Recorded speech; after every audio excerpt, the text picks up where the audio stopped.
मेधा कुलकर्णी या बैठकीतून आता बैठक संपण्याआधी बाहेर पडलेले आहेत अशी माहिती समोर येते। काल ही बैठक पार पडली आणि या बैठकीतून मेधा कुलकर्णी बैठक संपण्याआधीच निघाल्यात। बैठक संपण्याआधीच गेल्याने चर्चांना आता उधाण आलंय।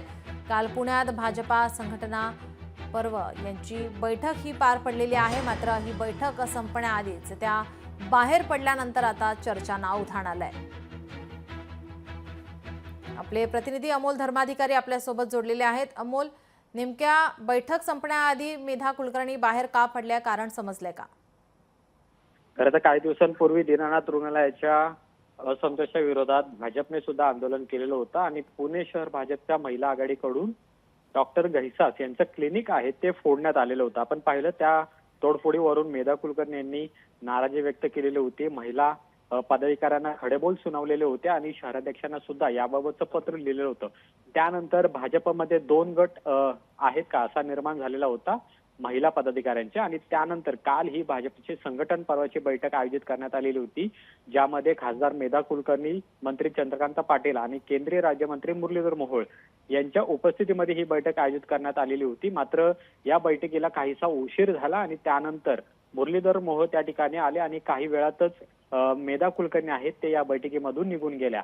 ज्यावेळेस आपण त्यांना या बैठकीबद्दलचं विचारलं तर त्यांनी पुढची नियोजित बैठक असल्याचं म्हटलं होतं आणि या बैठक सुरुवात होण्याला जवळपास 1.5 तासांचा कालावधी गेला आणि त्यामुळे या कार्यक्रमामधून निघून चालले असं त्यांनी म्हटलेलं होतं। पण भाजपमधली जी अंतर्गत नाराजी आहे ती पुन्हा या निमित्ताने एकदा समोर आलेली आहे। खरं तर मेधा कुलकर्णी यांच्या विरोधात जे महिला पदाधिकारी आहेत ते सुद्धा आक्रमक झालेले होते। कार्यकर्त्यांनी आंदोलन करायचं नाही का असा सवाल आहे तो सुद्धा त्यांनी विचारलेला होता आणि त्यामुळे एकंदरीत कालच्या बैठकीमध्ये सुद्धा याबाबतचे पडसाद आहेत ते उमटलेले पाहायला मिळाले। मात्र त्याआधीच मेधा कुलकर्णी मात्र अर्धवट बैठक सोडून त्या बैठकीतून बाहेर निघून गेल्या आणि त्यामुळे चर्चांना पुन्हा एकदा तर्कवितर्क यामध्ये लावले जात आहेत। मात्र मेधा कुलकर्णी या नियोजित कार्यक्रमासाठी पुढे निघून गेल्या असं त्यांच्याकडून सांगण्यात आले।